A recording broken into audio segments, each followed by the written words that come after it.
Assalamualaikum warahmatullahi wabarakatuh. Alhamdulillahirrabbilalamin. Wabihi nasta'in wala umuri dunya badin. Wassalatu wassalamu ala asrofil anbiya'i wal mursalin Sayyidina Muhammadin sallallahu alaihi wasallam. Amma ba'du. Yang terhormat dosen pengampu dari mata kuliah Teologi Islam aliran Al-Utsmaniyah, yakni Dr. Anas Ita Kusmawati SSSI. Semoga beliau beserta keluarganya diberikan kesehatan lahir batin, diberikan keistiqomahan dalam ibadah, diberikan keberkahan dalam kehidupan, dan diberikan dan dijauhkan dari segala mara bahaya. Amin ya Allah ya Rabbal alamin. Sebelum itu mari kita panjatkan puja beserta syukur kehadirat ilahi Robbi yang telah memberikan kita keimanan, yang telah memberikan kita kesehatan sampai kita bisa melakukan aktivitas sampai sekarang. Tidak lupa salawat beserta salam kita panjatkan kehadirat ilahi Robbi junjungan alam, yakni Kanjeng Nabi Muhammad SAW beserta keluarganya, beserta sahabat-sahabatnya, atba'ut tabi'in, beserta kita sebagai umatnya. Semoga kita mendapatkan syafaat di yaumil akhir. Amin ya Allah ya Rabbal alamin. Di sini saya Aceng Ali Murtado dari Universitas Hasyim Asy'ari akan menyampaikan presentasi PPT aliran Al-Utsmaniyah, yang mana yang akan dibahas sama saya itu aliran Al-Utsmaniyah itu memiliki 4 poin. Yang pertama, sejarah pertumbuhan aliran Al-Utsmaniyah. Yang kedua, sejarah perkembangan aliran Al-Utsmaniyah. Yang ketiga, pokok aliran Al-Utsmaniyah. Yang keempat, tokoh-tokoh aliran Al-Utsmaniyah. Sebelum kita melanjut ke pembahasan, lebih baik kita mengenal dulu apa itu Al-Utsmaniyah itu. Utsman itu adalah salah satu sahabat Kanjeng Nabi, karena sahabat Kanjeng Nabi yang masyhur itu kan ada 4: Abu Bakar As-Siddiq, Utsman bin Affan, Umar bin Khattab, Utsman bin Affan, Umar bin Khattab, Ali bin Abi Thalib. Nah, yang akan dibahas di sini adalah Utsman bin Affan, aliran Al-Utsmaniyah. Yang pertama, poin pertama langsung aja, sejarah pertumbuhan aliran Al-Utsmaniyah. Mereka adalah pendukung Sayyidina Utsman bin Affan. Mereka menetapkan keutamaannya, membelanya dari serang musuh-musuhnya, yakni Syiah, Al-Yazidiyah, dan sebagainya. Mereka adalah cabang dari Al-Umariyah, yaitu pengikut setia Umar bin Khattab. Al-Utsmaniyah adalah kelompok politik yang paling keras terhadap Imam Ali karamallahu wajhah. Dengan begitu, secara otomatis Syiah juga sangat memusuhi mereka. Kekerasan Syiah terhadap Sayyidina Utsman juga mengindikasikan kekerasan terhadap pendahulunya, yaitu Abu Bakar dan Umar. Akan tetapi serangan mereka terhadap Abu Bakar lebih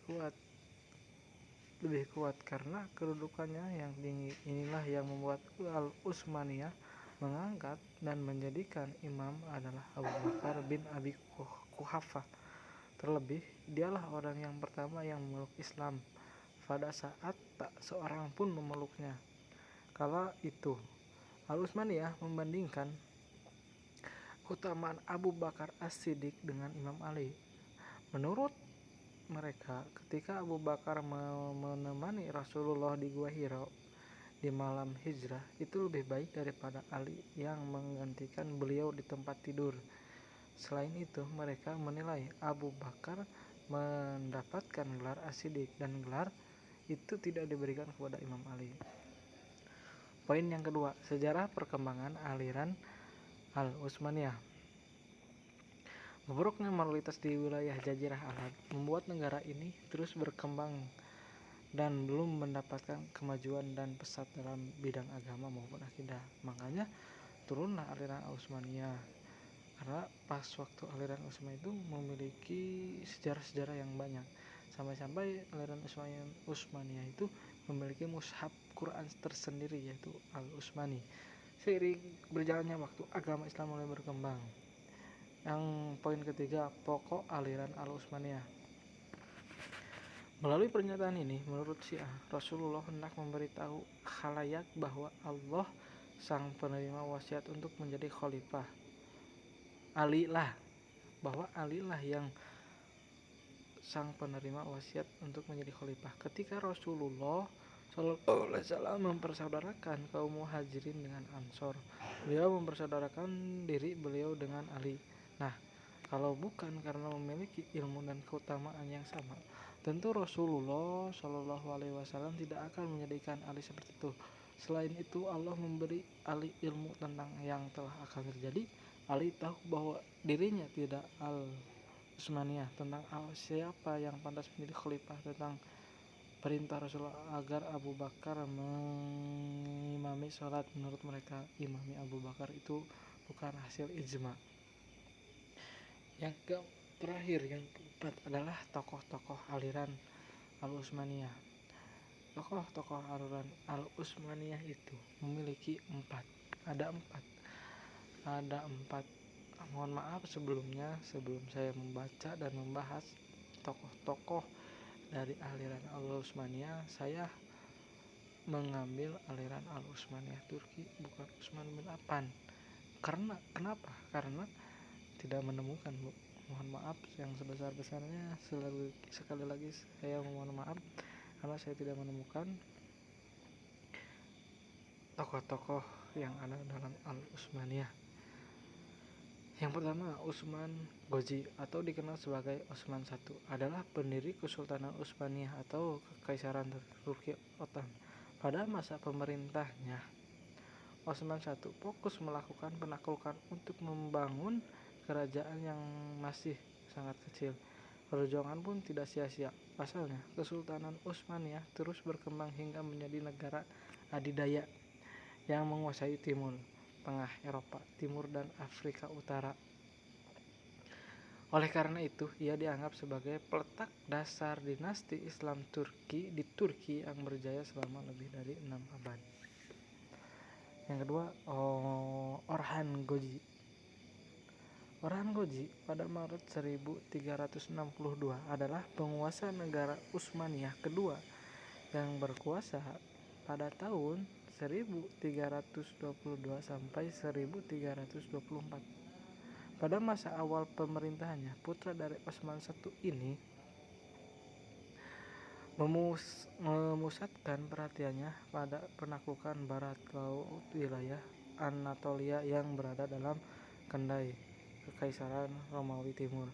Orhan berhasil memenangkan beberapa pertempuran yang terjadi antara pihaknya dan Romawi, juga mengambil alih kepemimpinan beberapa kota.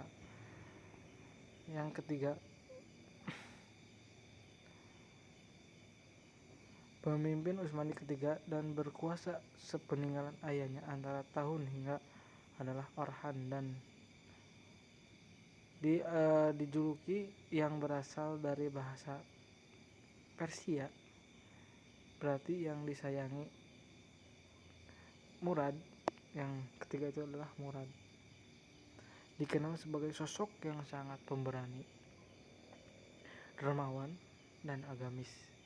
Ialah demikian kokoh memegang semua aturan dan sangat mencintainya, selalu berlaku adil pada rakyat dan tentaranya, menjadi jihad dan membangun masjid, sekolah, dan tempat berlindung. Sekian dari saya pribadi yang saya bisa sampaikan. Mohon maaf apabila banyak kesalahan, banyak kekeliruan saya. Mohon maaf yang sebesar-besarnya dalam segi pembelajarannya, dalam segi naskahnya, dalam segi pembicaraannya. Mohon maaf yang sebesar-besarnya. Saya merasa saya belum menguasai teks tersebut. Sekali lagi mohon maaf. Wabillahi taufiq wal hidayah. Wassalamualaikum warahmatullahi wabarakatuh.